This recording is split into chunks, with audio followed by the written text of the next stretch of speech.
உங்க விருப்பப்படி life partner கிடைக்கணும்னா கீழே இருக்கிற லிங்கை கிளிக் பண்ணுங்க. உடனடியா ஃப்ரீயா ரெஜிஸ்டர் பண்ணுங்க.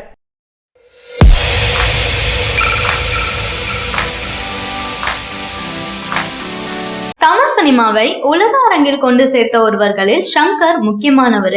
அவரின் படங்களுக்கு இந்திய அளவில் எதிர்பார்ப்பு இருக்கும். இந்திய அளவில் நம்பர் 1 இடத்துல இருக்கும் இயக்குனர் என்பது தமிழ்நாட்டில் இருப்பவர்களுக்கு பெருமையான விஷயம்தான். தமிழ் சினிமாவின் வியாபாரத்தையும் உலக அளவில் உருவாக்கியவர். இவரின் பிரம்மாண்ட படைப்பான 2.0 படத்திற்கு பிறகு தற்போது இந்தியன் 2 கையில் எடுத்திருக்காரு. 2.0 தயாரித்த அதே லைகா நிறுவனத்தின் தயாரிப்பில் மிக பிரம்மாண்டமான பட்ஜெட்டில் கமல்ஹாசனை வச்சு படம் எடுத்துட்டு வராரு. இந்த படத்தின் பல பிரபலங்கள் இணைஞ்சிருக்காங்க. இந்த படத்தின் ஷூட்டிங் முன்பே துவங்கிய நிலையில் சில காரணங்களால பாதியில் நிறுத்தப்பட்டது. அதன் பின்பு இந்த வாரம் சென்னையில் துவங்கும் என கூறப்பட்டு அடுத்த கட்ட ஷூட்டிங்கும் துவங்கல. அதனால் படம் டிராப் செய்யப்பட்டு விட்டது என தகவல் சமூக வலைதளங்கள்ல பரவியது.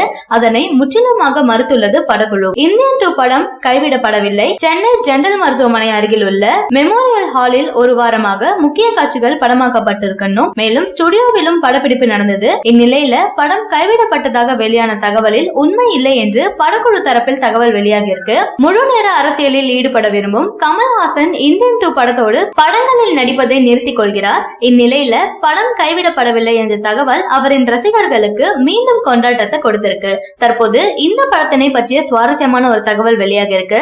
இந்த படத்தில் கமல்ஹாசனுக்கு 40 கோடி ரூபாய் என்றும் சங்கருக்கும் அதற்கு சமமாக 40 கோடி ரூபாய் சம்பளமாக பெறுகிறார் என்று தகவல் வெளியாகியிருக்கு. இந்தியன் 2 படத்தை முடித்த பிறகு சயின்ஸ் ஃபிக்ஷன் படத்தை இயக்க திட்டமிட்டிருக்காராம் சங்கர். இந்த படத்துல பாலிவுட் நடிகர் ரித்திக் ரோஷனை ஹீரோவாக நடிக்க வைக்க விரும்புகிறார் சங்கர் என்று சொல்லப்படுது. தமிழ் சினிமா ரசிகர்கள் மீண்டும் சங்கர் எப்போது தளபதியுடன் மாசான கதையுடன் இணைவார் என எதிர்பார்க்கப்பட்டது. தமிழ் சினிமாவின் பாக்ஸ் ஆபீஸ் மன்னர்கள் என்றால் சூப்பர் ஸ்டாரும் தளபதி விஜயும் தான். சூப்பர் ஸ்டார் உலக அளவுல தனது படத்தின் வசூல் கலெக்ஷனை செய்பவர். சமீப காலமாக தளபதி விஜயும் தனது மார்க்கெட்டை உலக அளவிற்கு கொண்டு போயிருக்காரு. அதற்கு சாட்சி அவரின் கடைசியாக வெளிவந்த மெர்சல் சர்க்கார் படங்கள் தான். அந்த படத்தின் வசூல் 250 கோடியை தொட்டிருக்கு. சூப்பர் ஸ்டார் ரஜினி இந்திய சினிமாவின் ஒப்பற்ற நடிகர். இவரின் 2.0 படத்தின் வசூல் 700 கோடியும் தாண்டி இருக்கு. 2.0 படம் ஆசிய சினிமாவிலேயே அதிக பட்ஜெட்டில் எடுக்கப்பட்ட படம். இந்த படம் சங்கர், AR ரஹ்மான் போன்ற பிரபலங்கள் இருந்தாலும் சூப்பர் ஸ்டார் நடிச்சதால மட்டுமே சாத்தியமானது. இதனை சங்கரே சில பேட்டிகள்ல கூறியிருக்காரு. அதே போல தளபதியும் பல வசூல் சாதனைகளை நிகழ்த்திட்டு வராரு. இவர்களின் ஒவ்வொரு படங்களும் பாக்ஸ் ஆபீஸில் சினிமாவை வேற லெவலுக்கு கொண்டு போகுது. இவர்களுக்கு இருக்கும் மார்க்கெட் அளவிற்கு ஒருவரை வைத்து படம் எடுப்பதே மிகப்பெரிய விஷயம். ஆனால் இவர்கள் இருவரையும் வைத்து படங்கள் இயக்க வேண்டும், தயாரிக்க வேண்டும் என பலர் தங்களது விருப்பத்தை வெளிக்காட்டி வந்தாலும் அதற்கான வாய்ப்பு அனைவருக்கும் கிடைக்கிறதில்ல.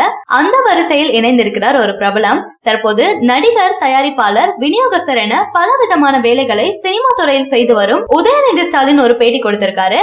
அதில் அவர் பேசும்போது சூப்பர் ஸ்டார் ரஜினி, தளபதி விஜயை வைத்து பெரிய படம் தயாரிக்க ஆசைனும், ஆனால் வாய்ப்பு கிடைக்க வேண்டும். முந்தைய சினிமாவுக்கு இப்போது நடிகர்கள் வாங்கும் சம்பளத்திற்கும் அதிகமாக இருக்கு. பெரிய படங்கள் செய்ய ஆசை இருக்கு, கண்டிப்பாக செய்வேன் என பேசியிருக்காரு. இவர் ஏற்கனவே கொடுத்துள்ள பேட்டியில் தான் தயாரிப்பாளர் ஆனதற்கே தளபதி தான் காரணம் என்று சொல்லியிருப்பாரு.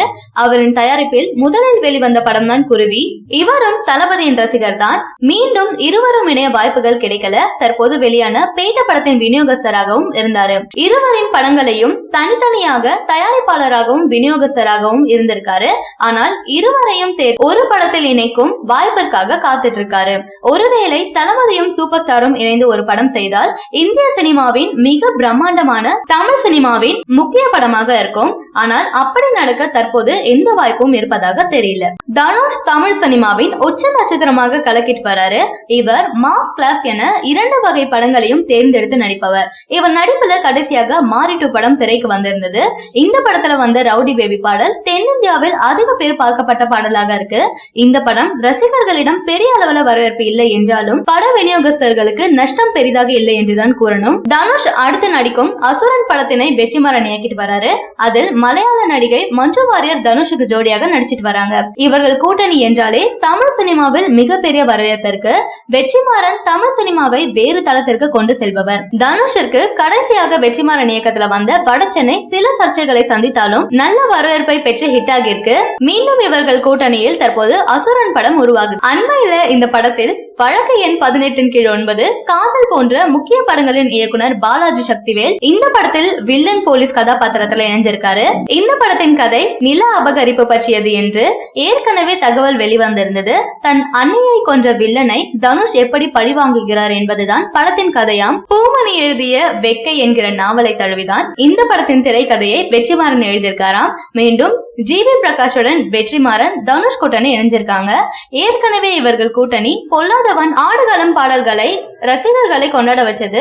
மீண்டும் மூவரும் இணைஞ்சிருக்கிறதால பாடல்கள் செம மாசாக தயாராகும் என எதிர்பார்க்கலாம். தற்போது இந்த படத்தில் விருமாண்டி, மும்பை எக்ஸ்பிரஸ் போன்ற படத்தில் நடித்த பிரபல நடிகர் பசுபதியும் இணைஞ்சிருக்காரு. இவருடைய கதாபாத்திரங்கள் எல்லாமே கொஞ்சம் வித்தியாசமாகத்தான் இருக்கும். தற்போது வரை தளபதியின் திருப்பாச்சி படத்தில் இவர் நடித்த பட்டாசு பாலு என்கிற கேரக்டர் தமிழ் சினிமா ரசிகர்களால மறக்கவே முடியாது. அது போல பல வித்தியாசமான கேரக்டர்களும் நடிச்சிருக்காரு. அசுரன் படத்துல இவரும் இணைஞ்சிருக்கிறதால படம் எதிர்பார்ப்புகளை பூர்த்தி செய்யும் அளவிற்கு வரும்.